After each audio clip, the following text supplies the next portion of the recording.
Okay, welcome to the Inland Valley Storytellers Story Swap. And it might be good to have everybody introduce themselves because we have one new person and others that may not know each other, even though they've attended more than once. So I'm going to start. John Sinclair, retired school teacher. I run this group and I love both telling and listening to stories. Who wants to introduce themselves next? Well, okay, go ahead, Walt. I'm Walter Roth, and I'm here because of John. He got me started on this, and I'm also a retired elementary school teacher and a fellow hiker. Want to go, Patty? Oh, I forgot to mention, I live in Ontario, California. Walt, where do you live? Oh, I live in Riverside. Sit down. Sit down. Penny, do you want to be next to introduce yourself? Sure. Yeah. I'm Penny Coast, and I live in Hingham, Massachusetts, but I am formerly of West LA. I was there for 30 years, and that's where I was. No, turn that off. I was a member of Community Storytellers in West LA. And if you can't hear me, I give up because I've been doing the best I can with this damn mic. You're quite clear to You're me. never muted. Yeah, you're good. Okay, am I set up well enough that anybody could hear a word I'm saying and can Oh, see yeah. me move? Move, Loud move, and move. clear. Okay, Ron, why don't you go ahead and introduce yourself? I'm Ron Chick, a Chain Unbroken Stories. I've been a member of this group for many years, nearly 20 now, I think, certainly 15 or 16. Hey, I'm also a member of the Long Beach Storytelling Guild and the Costa Mesa group, whose name is escaping me. Anyway, and what was that? South Coast Storytelling Group, as well as the Timpanogos Storytelling Group, and national, of course. I've been telling stories since 1973. Hey, most of it for many, many years. Hey, you just found up my camera angle with Mr. Grayson. Anyway, many, many years in my classroom. I was an elementary resource teacher, and I told stories, a different story in every grade for every classroom at Colette School for, I don't know, 28 years, something like that.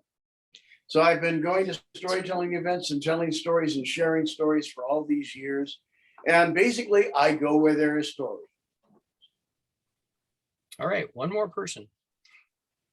Okay, hello, my name is Giselle, and my first time going to a storytelling event was actually the Telebration in November.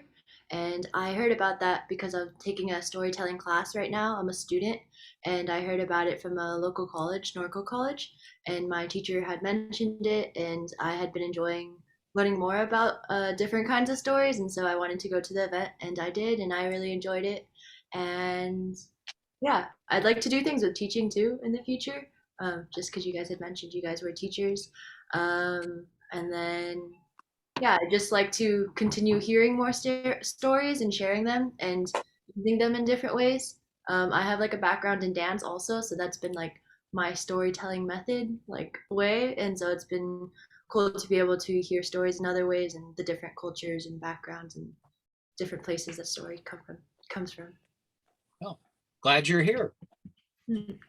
So who would like to tell the first story? Sorry, I didn't catch your name, college student. Giselle. Yes, you. What was that? Giselle. No. Hi, Zell. Giselle. Hey, Hello. Giselle. I started storytelling as part of a children's literature class at Riverside City College, in the spring of 1972. And added more stories over the decades. But I started with a junior college class, and I'm still telling stories wherever I can find an audience to this day. Thought you'd like to know that. Yeah, thank you for sharing that. And also, I'm from nearby, also the Riverside County area. Well, I go to school here, so Cool. probably got it. Now, I think the corona campus is part of, it's a satellite campus of RCC, isn't it? Corona. I think there's 3 locations of Riverside City College. It's Riverside, Norco, and then Moreno Valley. I don't And know. you the go to the Corona. Norco one, or which one? Are you? Um, I went to both because you could go to both campuses. So I took the class actually at Norco College, but I'm also registered at Riverside City College. Okay. Mark Lewis teaches the class at the Oh, Norco campus. Mark Lewis is still around. Yeah, he was Yes, my professor. yes. He Oh, sends the man. students. That guy is absolutely fantastic. I told with him years and years ago. I just loved him. I didn't know that. I'll have to mention that to him next time I see him. Oh, please do. And tell him Penny Post says hello. Okay. I would love that. Small Yeah, world. he's fabulous. Well, no, I was in Los Angeles. I was involved in storytelling from 1988 on. Well, 1985 actually. And are any of you guys familiar with Toastmasters? Yes. Well, I told stories and gave workshops in storytelling from San Francisco to San Diego, all over Southern California, through Toastmasters for a long, long time. Mhm. So that's part of my history of storytelling. But Yep. I also was a member of Community Storytellers. Mhm. So this is all real familiar territory to me. And I'm homesick for California. I love hearing about it. Yeah. All right. So who's going to tell the first story? Walter, go I'll for it. I'll tell a story. Okay. This story is kind of special for me because my mom used to tell it to me as a bedtime story when I was a kid. And also, it's the first story I ever told publicly. And that was because John and I were on a Sierra hike. And in the evenings, he would tell stories. And I finally got up the nerve after a couple of nights to try it myself. I was very nervous, but I told this story because it was the only one I could remember at the time. And I'd like to tell it again tonight. It's a Norwegian folktale, and it's called The Boy and the North Wind.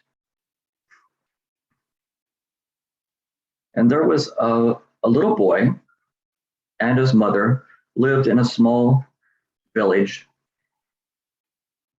and they had a small farm that was never very prosperous.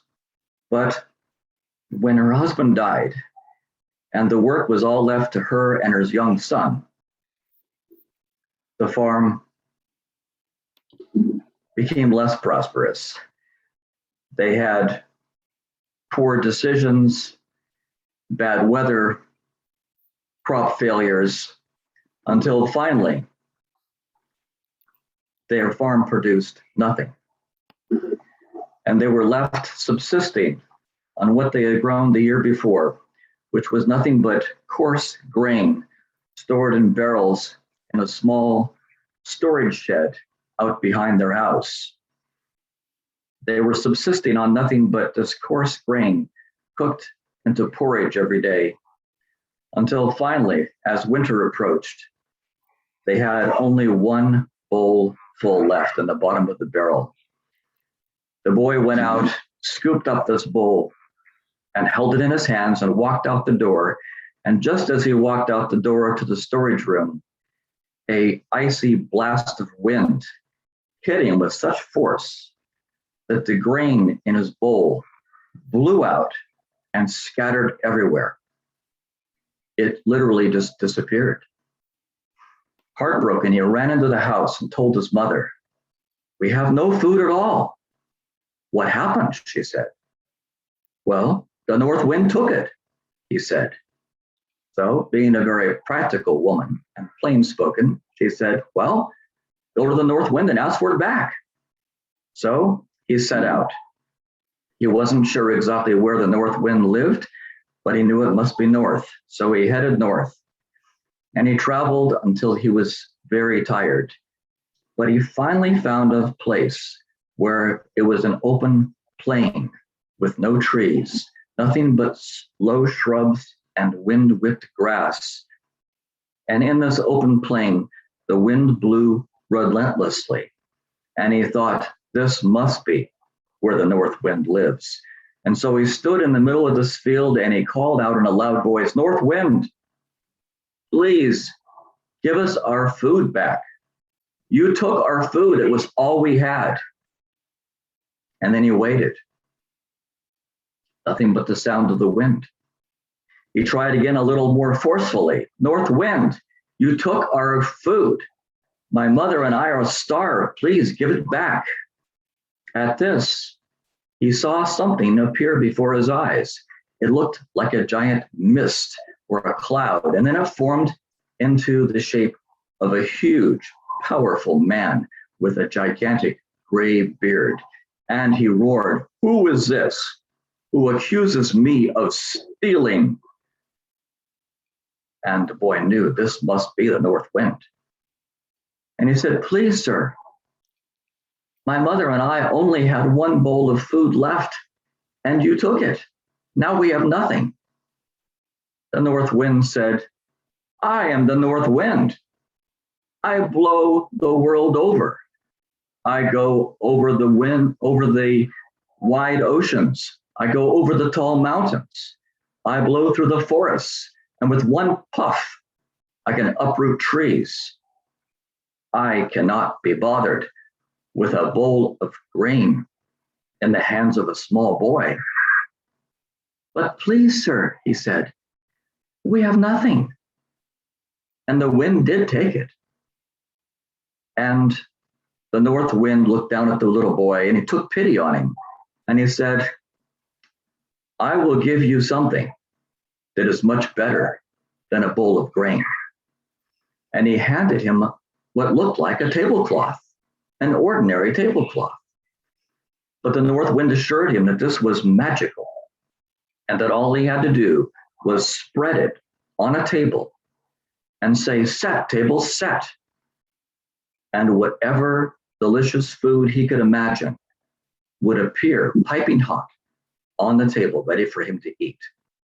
So the boy was delighted. He took the cloth and he headed for home, but he couldn't make it all the way home in one day. So he stopped at a little inn. He came in, sat down, and spread his tablecloth on the table. The innkeeper came to him and said, is there something I can do for you, young man? And he said, no, thank you. And then he spoke to his cloth and said, set, table, set. And magically, a wonderful meal appeared before him. At this, the innkeeper's eyes nearly popped out of his head. And he said to himself, I must have that cloth. The boy ate his meal. And then the innkeeper said, wouldn't you like to stay the night? The boy said, I'm sorry, I don't have any money. The innkeeper said, oh, that's okay. Tonight you are my guest. And so he prepared a beautiful room for him.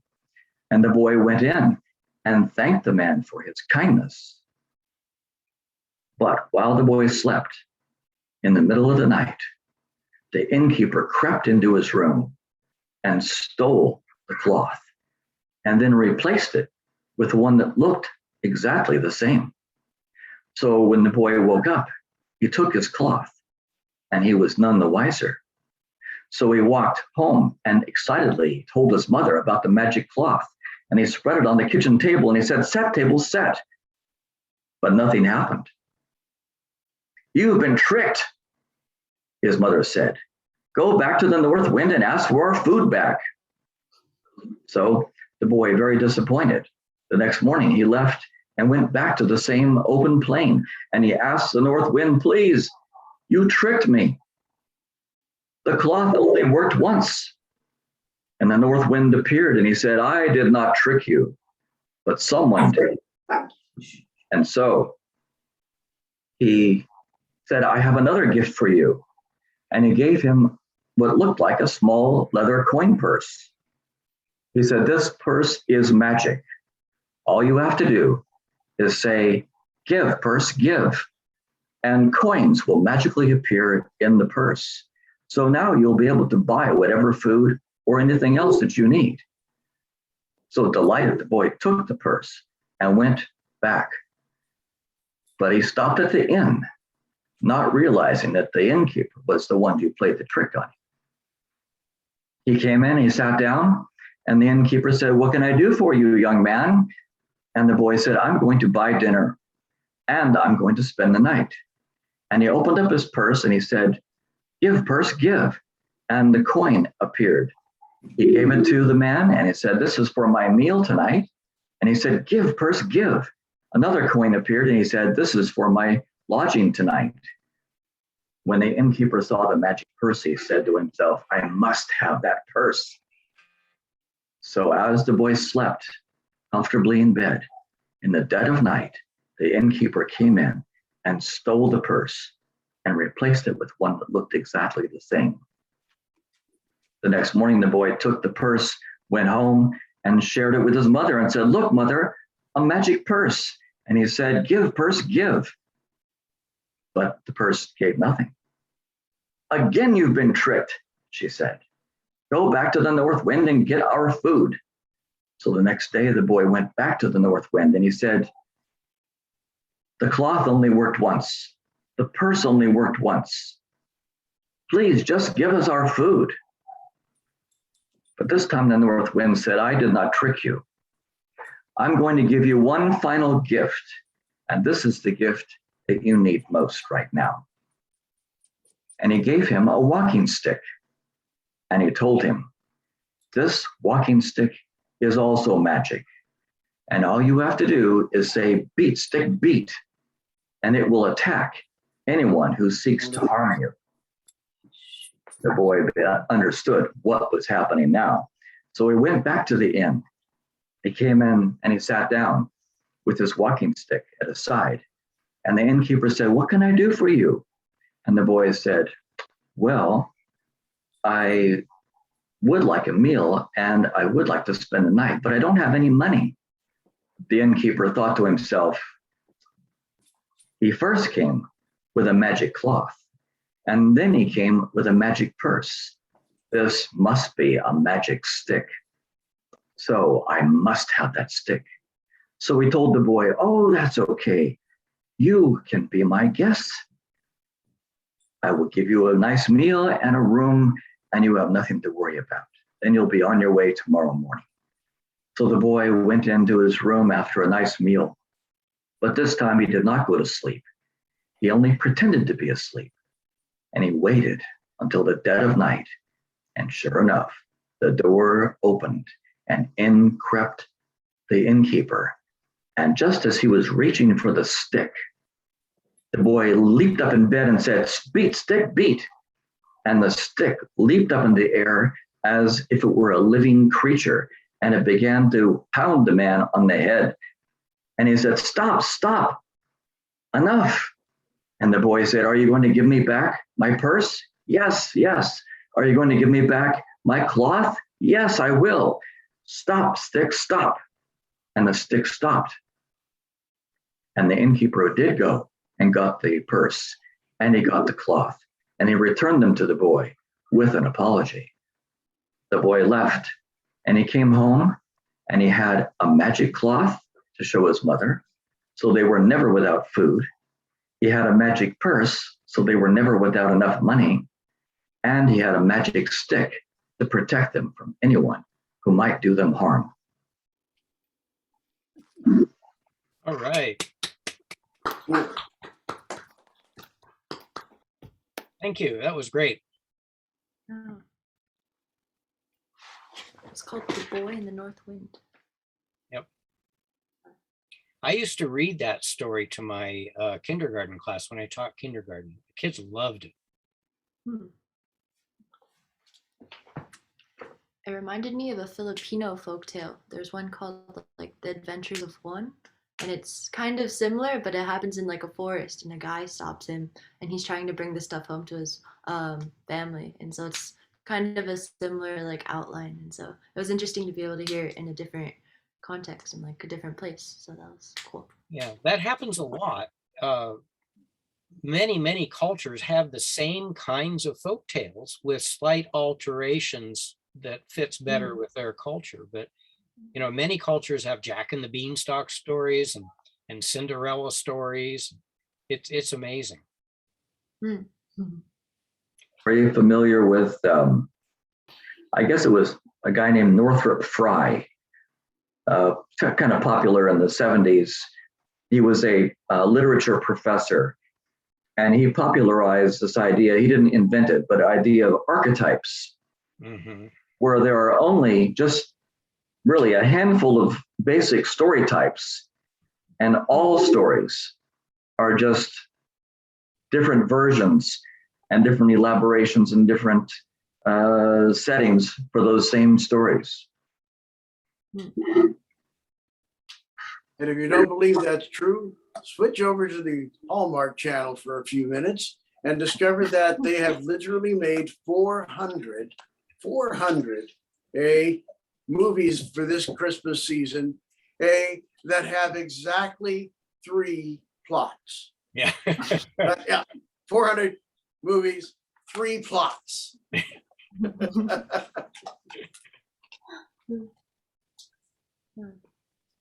Well, Ron, do you have a story tonight?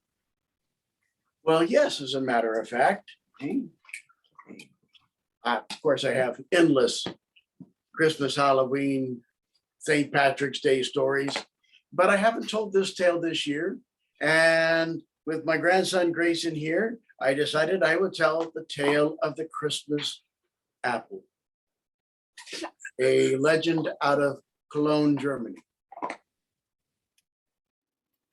The old clockmaker made one final adjustment, and then he sat back and looked at the clock that was his life's work. He had made many accurate clocks and many beautiful clocks and several very fine clocks, but this clock was different. For one thing, it was designed to work for 12 hours and never do the same thing twice. At the first hour, one window would open, and then at the next hour, a different one would open, and they would chime and play different music, and it was all set up for the 12 days of Christmas. It was truly magnificent. But in making that clock and buying the last of the gilded for it, he had run basically out of money. Nonetheless, he cleared his other clocks off the front window, set up his magnificent clock, and had people stopping and looking at windows opening throughout the day. And everyone in the town was talking about the clockmaker's clock. It was his intent to give it as a gift to the Christ child at the stroke of midnight on Christmas Eve. Could have been said many, many, many years before and spoken of as legends that no one quite believed, that once, long ago, a gift given at Christmas was so magnificent that the Christ child reached down from the nativity and picked it up and took it to heaven. And the old clockmaker thought, this has been what I have dreamed of doing all my life. Perhaps this clock will be good enough. The afternoon wore away. It was getting fairly late, and he was thinking about closing down the shop and getting ready to go to service in a few hours, when his neighbor and the woman who rented a room from him, and the mother of 3 children who he spent many hours playing with, came in and said, I don't know what to do. I don't know what to do. The children have come down ill. I took them to the doctor, but he says they need medicine, and the medicine is expensive, and I haven't enough money for it. Can you help us out? The old clockmaker loved the woman. He loved the children. But he had no money in cash. He had spent the last of his cash money, making the last parts of the clock. He looked at her face and thought of the children and said, I know what I will do. I know what I will do. I will go out into the streets and sell a clock. I have some fine clocks here. Here are 2 of my nicest. I will sell the 2 clocks and I will have the money needed, for the medicine. Stay here I'll be back. And so he went out into the bustling streets calling out, clocks for sale, clocks for sale, 2 fine clocks for sale, clocks for sale. But it was Christmas Eve. People had no desire to buy anything. They were hurrying to their homes, hurrying through their lives, getting ready for the services of the many churches in the city, and especially the one at the great cathedral. And time went on, and it grew dark and cold. And as he was thinking about turning back toward home, he saw a girl holding an apple stick. That is, a stick that had started the day filled with Christmas apples. Now, the Christmas apples of Cologne are not like the red cinnamony ones we serve here in America. They are covered in a hard white icing, and they have tiny little Christmas symbols, made of silvery sugar poked into them. They're quite delicious and very beautiful. But it was obvious that this girl had been told she could not come home or go to church until she had sold all of her apples, and she had one left. He thought for a moment and reached and searched his pockets and finally came up with a penny. And he took it to her and said, "Here, child, a Christmas blessing for you." And she handed him the apple and went on her way. And he wandered through the streets, looking from house to house, thinking, what should I do? Where should I go? How can I live life this way? What will happen to the children? Oh, please, Lord, what must we do? But as the evening wore on and his wanderings brought him closer and closer to the great cathedral, he realized that for the first time in his life, he was missing Christmas Eve service at the cathedral. He carefully went up the steps, slipped in a side door, went over to the great cathedral doors, and peeked inside. The service was winding down to its final moments, and he realized it must be getting close to midnight. He stepped inside and looked at all the fine gifts arrayed down on the altar, and there in the very center was the clock he had made. He looked at it and thought, it is not mine, but perhaps will be something that will glorify God. I hope so. But I have no gift. I have nothing to share with this Christmas. Oh, how sad that is. The final hymn was starting. And he looked down at his hand and he saw the Christmas apple and he thought, it is all that I have. And so he slowly walked down the center of the church and slowly approached the altar. The music stopped and people stared at the old clockmaker walking forward with a 1 penny apple. Thinking, how can he do this? This is not a gift for the Christ child. This is not a gift at all. We don't understand. Maybe if he had given the clock, but his clock began to chime, and people looked at it and looked at the old clockmaker and watched the first door open, and then the second, and then the third, and the old clockmaker walked very carefully forward, placed all that he had in this world, a single Christmas apple, on the altar and turned away. And suddenly there were murmurs and then shouts and then screams from behind him. And people were saying, the miracle, it has happened again, the miracle. For it did indeed look to all present that the hand of God and Christ reached down and picked up the Christmas apple, the true gift of a willing spirit. And if by chance you ever go to Cologne and the great cathedral that stands there, and you go to the north wall, this legend is inscribed in a plaque there. And while we may not know its truth, we know its spirit. All right, thank you, Ron. I want to share something real quick. I was in Cologne just 2 years ago, and I went to that cathedral. And I don't know if this shows up or not, But that's the very center of the church that you're talking about, Uh-huh. and the Wow, very altar that you're speaking of. Yep. amazing. Well, thank you, Ron. That was a great story. Penny, do you have a story to tell? Well, I have a story a long time, but it's a Christmas story I used to tell a lot. Um, you don't need the provenance until afterwards, I think. Um, and I'll have to stop and think about how I started. Um, if you go into the woods in December, you can hear the trees talking to each other.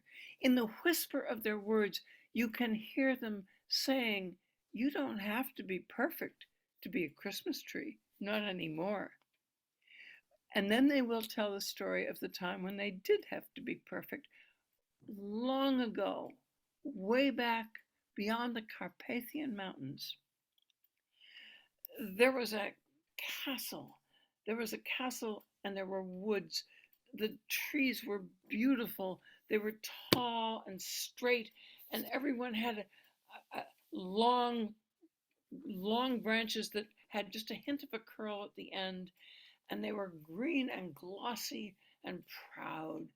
And every year, the castle of that region had a woodsman who would go out and choose the very most beautiful tree of all to be brought in to the castle and arrayed in the great ballroom with ornaments of silver balls and golden balls and candles, and all the villagers, the tree would reign in that room for the whole holiday season, and the villagers would be brought in and they would dance and sing and be feted, and everyone would admire the Christmas tree. Well, out in the woods, all the trees aspired to be the most perfect tree of all. They all stood tall, they all made sure their branches were just perfect, and um, and that's where I forget. Um, and so they continued to grow that way to be chosen. Well, one winter, the trees were working their best to grow strong and glossy green, but there was a storm that came through. There was a storm that came through and blew all those trees so hard they all lifted their branches above the ground so that the wind could not destroy them. But there was a fawn that ran into the stand of the most beautiful trees, and it was terrified. It was separated from its mother, and it hid behind one of the trees. Well, the tree took pity on the poor little fawn, and it turned a little crooked, so its trunk was not quite as straight as it had been before. But what was a small what was a small flaw in a tree that was otherwise so perfect? It was tall and it was glossy, and it had that slight curl at the end of its branches. But in the morning, the wind died down and the fawn went on its way. Um, but that tree was still a little crooked. But the next week, there came a a snowstorm that was so heavy and so dense that the trees all laced their branches hard against that snow so they wouldn't be weighted down. But there came into to through the branches of one little tree a bird that was so terrified and so fragile. She snuggled up against the tree trunk and said, "Oh, please protect me." And that tree had to separate its branches just enough to let the bird slip through. Well, in the morning, the sun came out and the snow all melted, and the bird flew off and they were fine. The trees all straightened themselves up. But what was this? What was this? The tree couldn't quite get that branches where the branches were supposed to meet. They couldn't quite get it together. But what was such a small flaw in such a beautiful upright tree? And then a few days later, a bunny rabbit ran into that clearing, and she was terrified because the dogs of the village were coming over the hill and chasing her, and she ran to that beautiful glossy straight tree and and for shelter. And well, how could it not help? It lowered one of the branches just a little so the bunny rabbit could get underneath and snuggle up. And in the morning, of course, the dogs were gone. The bunny rabbit escaped. And now that beautiful, straight, glossy green young tree with just a curl at the end of each of its branches couldn't quite lift that lowest branch up. And it was so sad. A tear of gum went to one of the branches and dropped on the ground, for it knew that it would never be chosen as the most beautiful tree in the forest. Well, there was a night when the queen said, "Woodsman, you go out tomorrow morning and you choose the tree that will reign over all of us, that will be decorated and revered as the most beautiful of our beautiful forest. And this time I want to go along." Well, now the queen was not accustomed to being in nature. The woodsman was a little nervous, but he took the sleigh out, and the queen looked with great admiration at all those beautiful trees, all straight and tall and glossy green and beautiful, and she was so proud of them. But what was this? She saw a tree there. Ah, if only it had been straight. If only it hadn't had that gap in its branches. If only it hadn't had that lowered branch at the bottom. Ah, what was a tree like that doing in her forest? Oh, she said, she raised her hand to say, "Woodsman, take out that tree." But as she raised her hand, she wasn't accustomed to nature, and a forest ran across her path, and she said, "Woo, what's that?"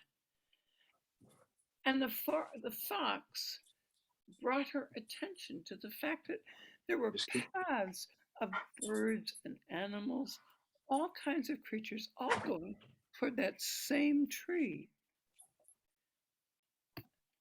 And then she noticed that there were birds' feathers caught in that tree, and there was a little bit of fur, and she realized that that tree had been giving shelter to all the birds and all the animals for the whole of December. She said, her hand was still raised, but she said, "Woodsman, that is the tree we will bring back to the castle." Oh, all courtiers were gasped in amazement. But the woodsman did her bidding. Of course, she was the queen.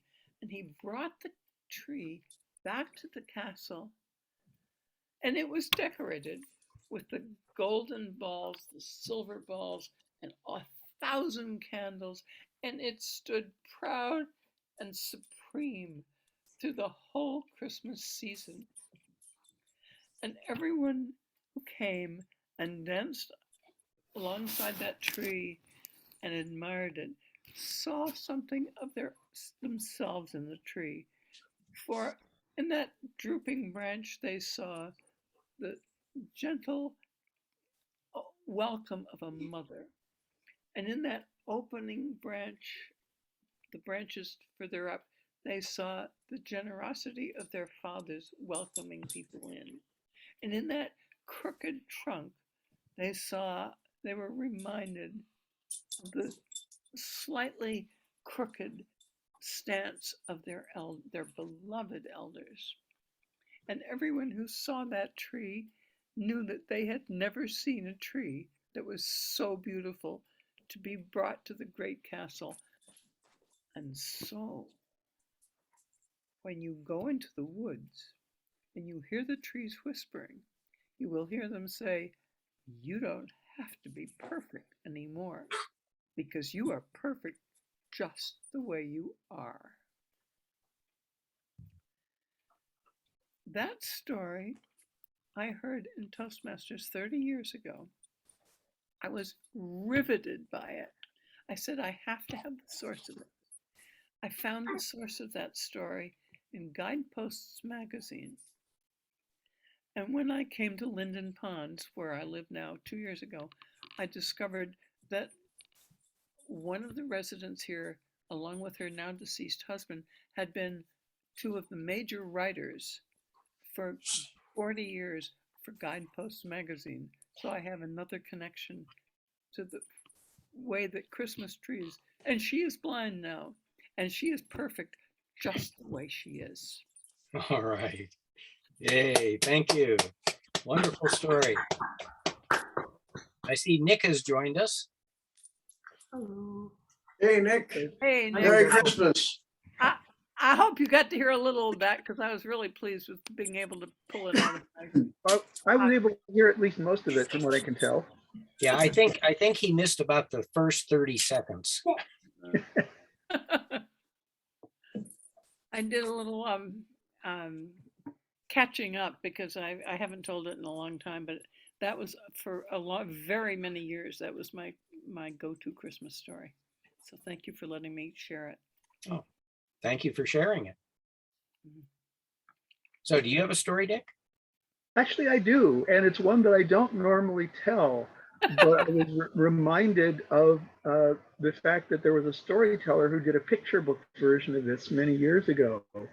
And I think he got one detail slightly wrong, so I'm not going to quote it exactly, because this is a story that has two origins.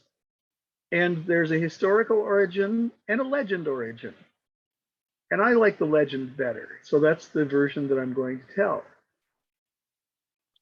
You see, back in the days when New York wasn't even New York yet, but still New Amsterdam, there was a colony of the Dutch there, and they brought an interesting tradition with them to the New World. You see, they didn't really celebrate Christmas. They celebrated St. Nicholas Day. Now, as you may or may not know, St. Nicholas Day was last week and Christmas is next week. So this is right in the middle, and it's the perfect time to tell this story. There was a baker, you see, who did perfect baked goods. He believed that his baked goods were absolutely the correct way to make them, and they were always just the right size. No one could ever accuse him of undercharging or overcharging anyone for anything. He knew exactly what things were worth and charged exactly that. If you ordered a cake for a birthday party for 6 people, he would make you that cake and charge you the right amount. If you ordered pastries, he would charge you based on what he gave you. Well, one of his specialties were the cookies that one makes for St. Nicholas Day. Now, the gingerbread men that we have now are a pale imitation of what those were. For the proper St. Nicholas cookies were made of what we might think of as gingerbread, but they were decorated and dressed as St. Nicholas giving gifts. And they were a wonder to behold and a wonder to eat. They were the most delicious gingerbread anyone had ever made, especially the ones made by this particular baker. Well, he was very proud of the cookies he'd made that year. He'd made them just ever so. And a new customer came in. It was an older lady. Now, she looked like she had some money, but not a lot. Still, she said, "I would like a dozen of your St. Nicholas cookies." And so he counted them out and laid them out there right in front of her. 12 cookies, absolutely beautiful. And he said, these are what you want. And he named his price for them. And she looked at the cookies and said, yes, yes, they look very good, but there's one missing. One missing? No, here, there are 12 cookies right here. You asked for a dozen cookies. Here they are. Where I come from, a dozen means 12 plus one more. For you see, sometimes bakers make a mistake and one of the cookies isn't perfect. So you always have at least 12 to eat. My cookies are never like that. These are 12 good cookies. They're all to proper size and weight. These are what you wanted. No, no. I wanted 12 plus one, a dozen. And they began to argue about this, about what a dozen meant. And finally she said, young man, I will leave you with your cookies to sell to whomever you please, but know this, until you understand the meaning of a dozen, your bakery will not be the same. And she walked out the door. Well, he put the cookies back into his display and sold more of them that day.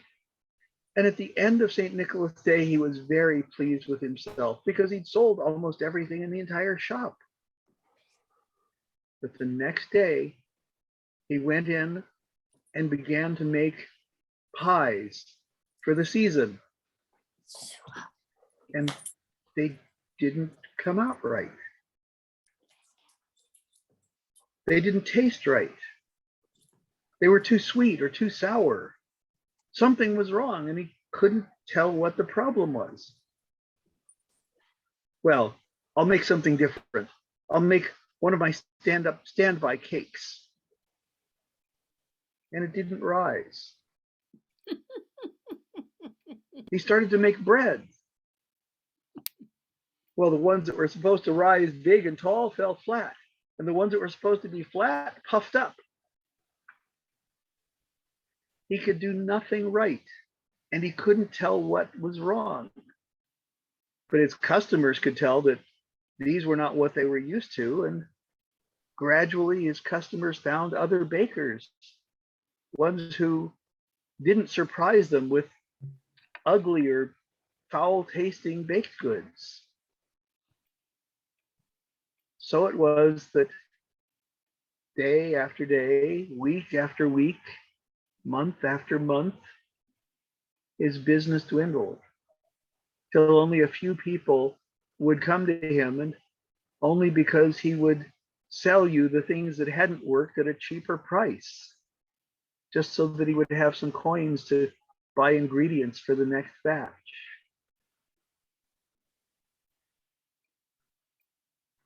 Finally, as the next St. Nicholas Day approached, he had a dream. And the dream was of St. Nicholas. St. Nicholas giving out gifts out of a basket. He walked through the poor parts of the town and handed out things. And the odd thing was that the basket never seemed to be empty. So that even after he'd handed out a dozen gifts to people in need, he still had at least one more. And he started thinking, even if my cookies are perfect, does it do any harm to give someone one more? And so it was the next day, which was the day before St. Nicholas Day, he started making cookies again because he couldn't give up that habit. And he made some beautiful St. Nicholas cookies. Oh, the gingerbread that was smelling so good, and the icing that was used to decorate them came out just right. And when he opened up the shop the next morning, who was standing outside? But that little old lady that he hadn't seen now for a year. And she came in and said, I would like to buy a dozen of your St. Nicholas cookies. And he said, of course, come right up to the counter. And he brought out the cookies and counted out 12 of them and added one more. And she smiled and gave him the money and said, see, you can learn. And she walked out of the shop. And when people smelled the cookies that she was carrying down the street, they asked her where they'd come from, and she told them. And they went back and found that the baker, even if his other things might have been disappointing this last year, oh, his St. Nicholas cookies were still so good. He sold every one that he made. And he told people, come back tomorrow, try something else. And the next day, he made pies for the season.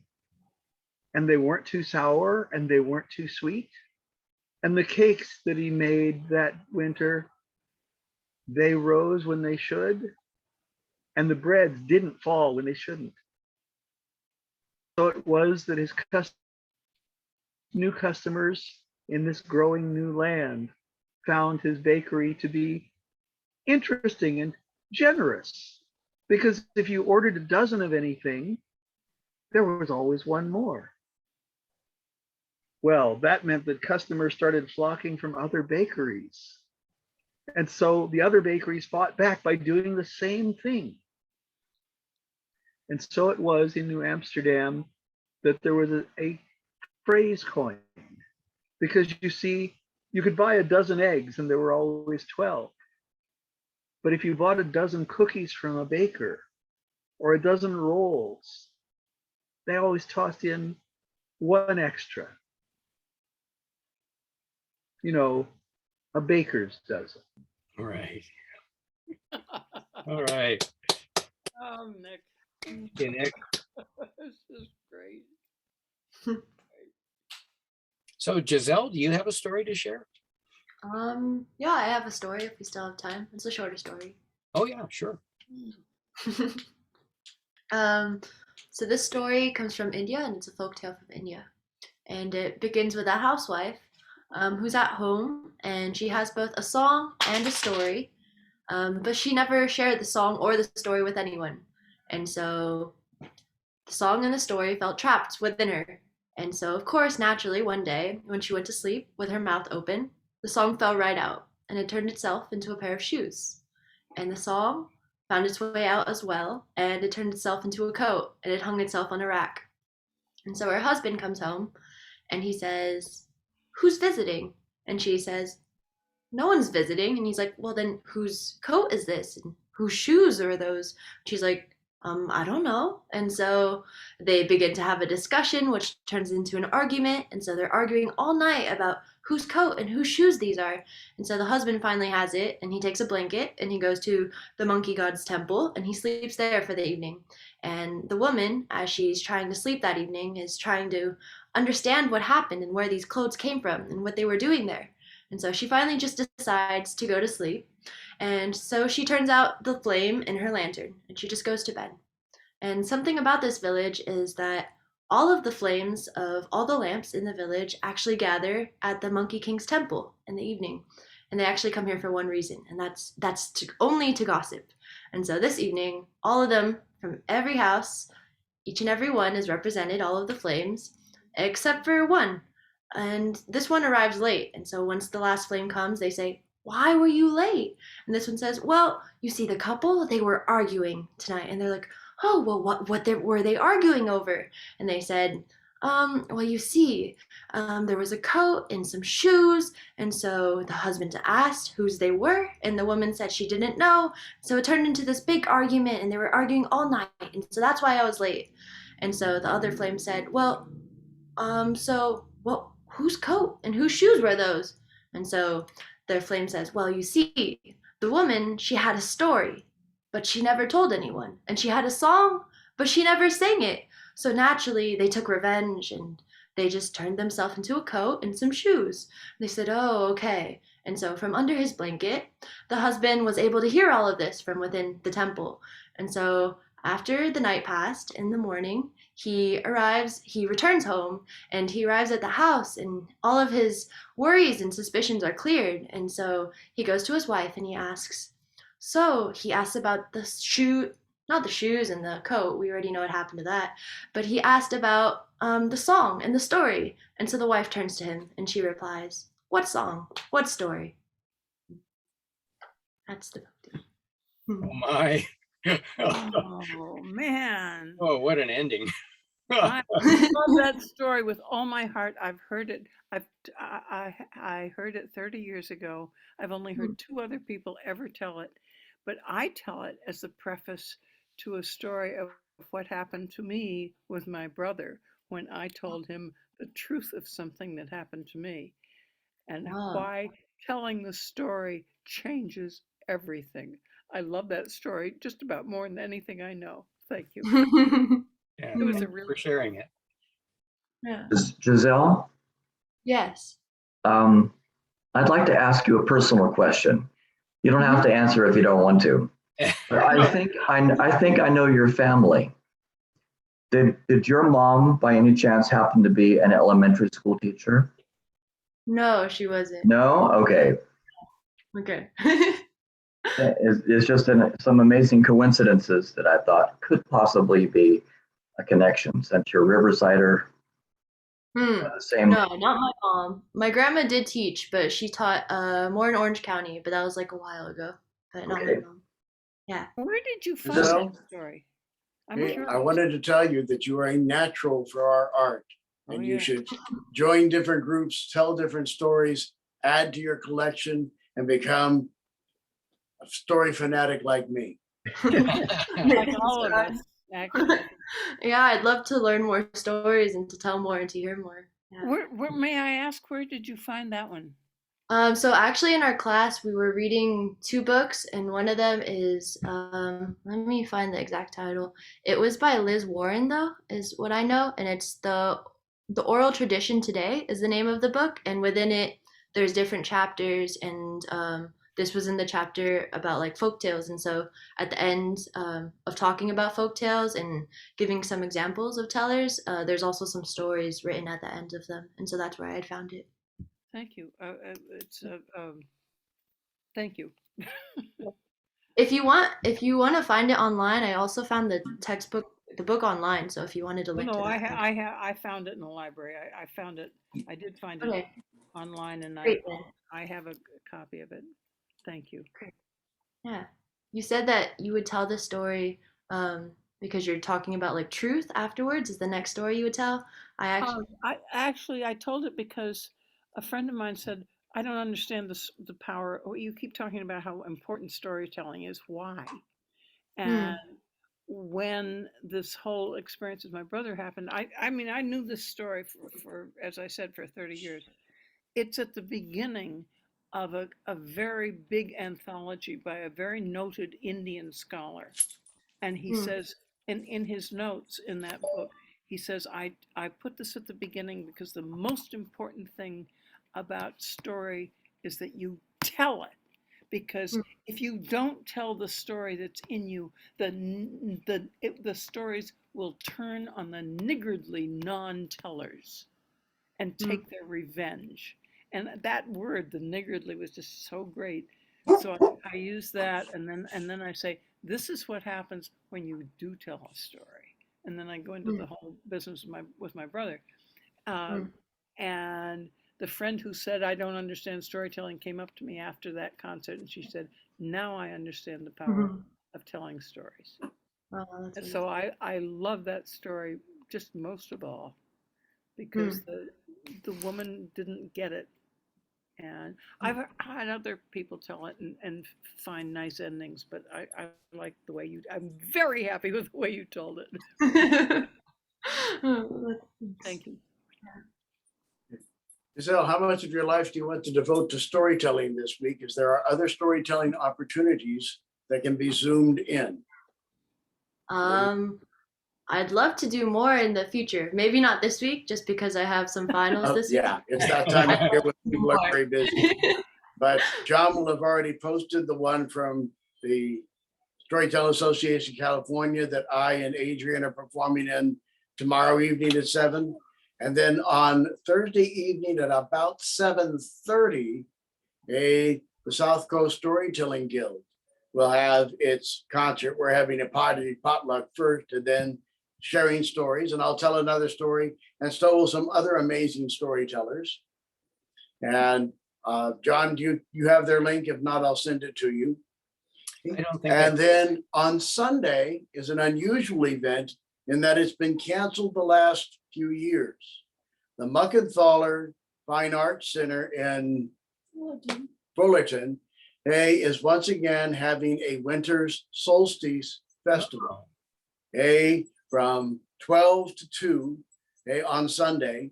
And we'll be storytelling, about 6 of us, round robin telling for about 2 hours if you want to come here. And they are all Christmas stories. It's a Christmas event, and oddly enough, we're all telling Christmas stories. So there'll be 6 of us telling stories, and when we've reached the first 6, there'll be 6 more until we run out of time at 4 o'clock. Okay. I got the first link from John, and then the other events, not sure where to find them, but I will also see, just because like this week is slightly busier. But yes, I'd love to hear more. Yeah, Just Ron, whatever you do, don't flunk your finals. yeah, What was that? Yeah. Wait, which? Oh, I said, don't flunk your finals. Yes. Oh, yes. No. First things first. first things first. Yeah. I discovered that link. I hadn't pressed return yet. And so I just now put it in the chat. Yes. I just Okay. received. And Ron, if you want to share other links with me, I can include it when I write up the summary of this Okay. meeting. I can include I other. mean, yeah, I actually will not be able to participate with the Doc Moore Storytelling Festival group this month because I cannot be here telling stories at the same time I'm driving to Costa Mesa for the potluck and storytelling event. There's just no way to put the 2 times together. So but that's a wonderful group that tells the 3rd Thursday of every month at 3:30 our time.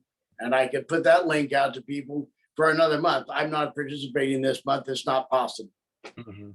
Yeah, I can never participate with the SAC genre series because it's the 3rd Wednesday of each month, and the 3rd Wednesday of each month I'm hosting a Sierra Club Zoom meeting called Trail Talk, and so I can never be in 2 places at one time.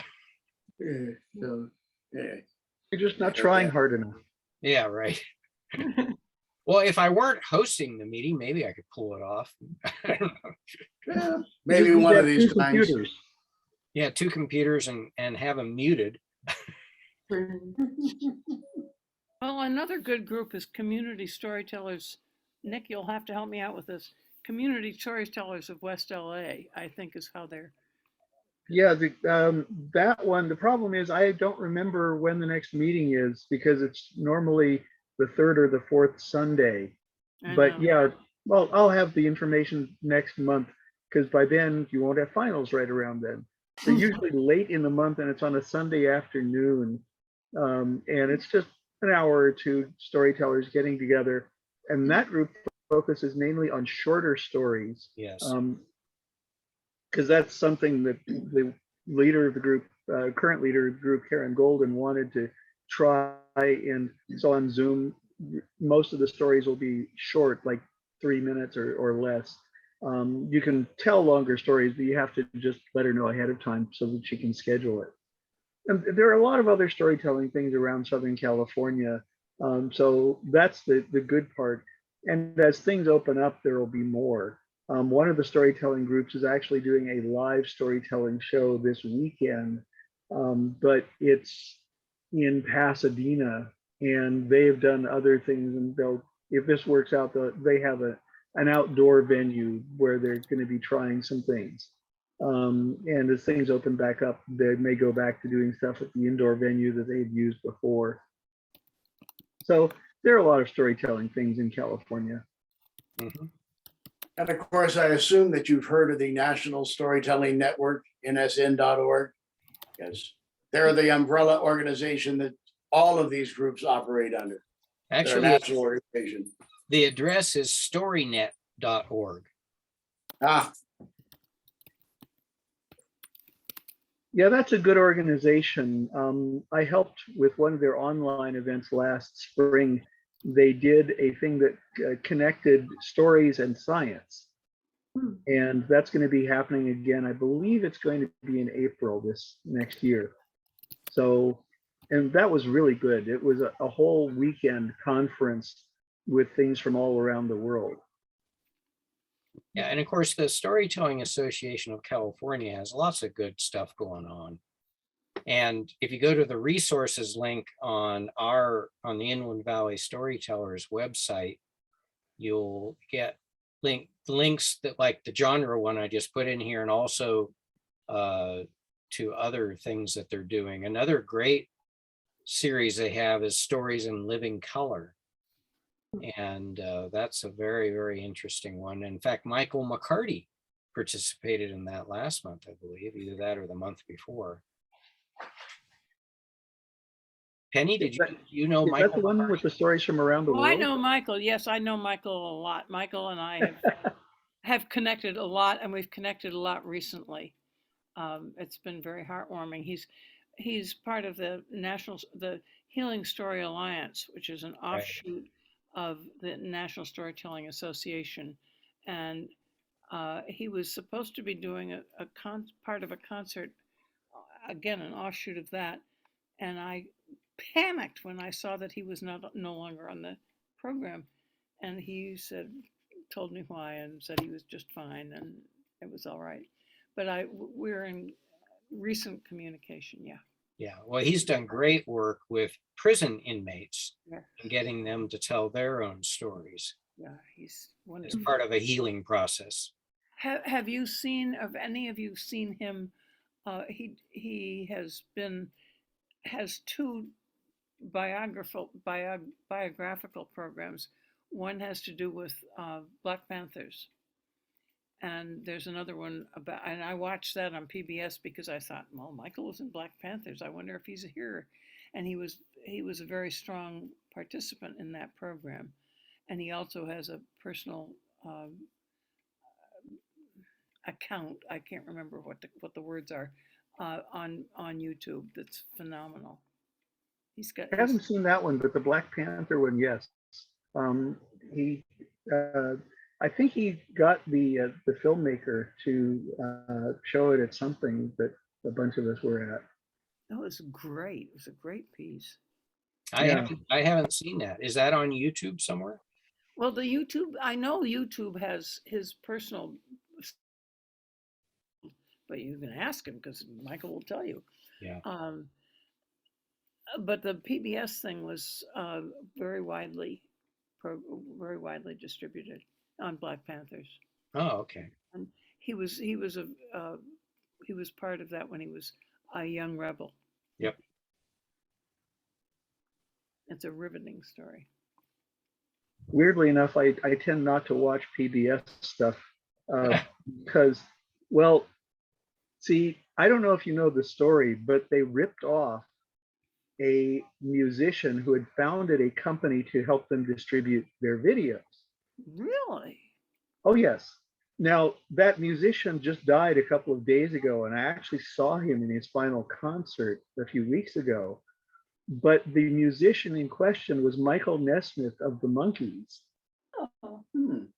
And he had formed a distributing company for videos to help them distribute PBS videos, including things like the Ken Burns Civil War.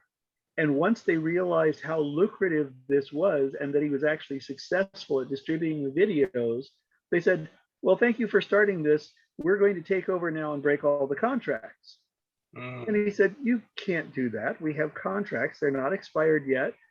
And they basically said, you're going to sue the people who are famous for Sesame Street? And he said, well, yes. And and he won the lawsuit. And after he won the lawsuit, during the appeals, they finally settled for a bunch of money, which was in the multi-million dollars, which he didn't entirely need because he had also inherited his mother's money. She was the one who invented liquid paper and had owned that company until she sold it a few months before her death. Wow. And that money all went to Mike Nesmith also. But he lost the credit. Well, the thing was that he didn't have the PBS videos to distribute anymore. He still had the company. So he financed a couple of science fiction movies. Time Rider and Repo Man were both things that he produced. And they became cult hits on video, bigger than they were on the silver screen. And he began distributing music and videos and doing things. One of the things he produced for television won the first Emmy or Grammy for a music video, because he did an hour-long music video basically. Wow. And so he continued doing stuff like that. He created a virtual performing stage on property that he owned, and musicians used that to do virtual concerts before COVID. This was done years ago for musicians who wanted to be able to do concerts over the internet. He set up a method for that to work, and he was doing all of these crazy things. And after two of the members of the Monkees died, he and the other one did a final tour that kept getting interrupted by COVID postponements. So it finally finished last month at the Greek Theater in Los Angeles, which was about 2 miles from where the Monkees were formed as a group. And that was his final performance because he'd had serious heart trouble, and he went home and passed away this week. Why are you God. still against PBS? For ripping him off. Man of principle, I like that. Yes, I mean, you can't just do something like that, because he really did demonstrate that PBS videos were saleable and set up a system to do it. It was really amazing. He just did that from scratch, and then they said, well, we're not going to pay you anymore. But Well, the judge actually said, you can't just break a contract like that, even if you do have Kermit the Frog. Well, I just finished rereading Fahrenheit 451, and I can now believe that any of that is possible. Yeah. It was quite a revelation. And it was not the first time I'd read the book. I often So, read John- books more than once. Hmm? I often read good books more than once. Yeah, so do I. But of course. They're just John, too do we many have good any books for me business that we do need that to much. discuss? No, I don't. I have no business items to discuss. Oh, one thing I should say, we made $200 from the Telebration concert, Good. which I then reimbursed myself because I had paid the last 2 years of NSN affiliate membership out of my own pocket. So that reimbursed me for doing that. So we're okay as a group? Yeah. John, when you said you're on the Telebration, which concert was it? Was it the Storytelling Association of California? No. We, our group, Telebration is celebrated all over. I know, The that's what I'm Saturday asking. before Thanksgiving, and our group did a live Telebration this year. Our first live in-person event since COVID started. We did it at the Claremont Folk Music Center. And we didn't have a big crowd, but they were an enthusiastic crowd. And it was a lot of fun. It was a lot. It's on our YouTube channel if you want to take a look at it. I do, yes. Yeah. I asked because I was invited, which was a great honor, to submit a poem to represent community storytellers in the Storytelling Association of California. Mhm. So I did that as part of the Telebration. Oh, great. Yeah, it was nice to be part of California, man. I loved it. Yeah. So do you have any important announcements to make, Nick? Nothing that I can think of. Okay, well, why don't I click the stop record button.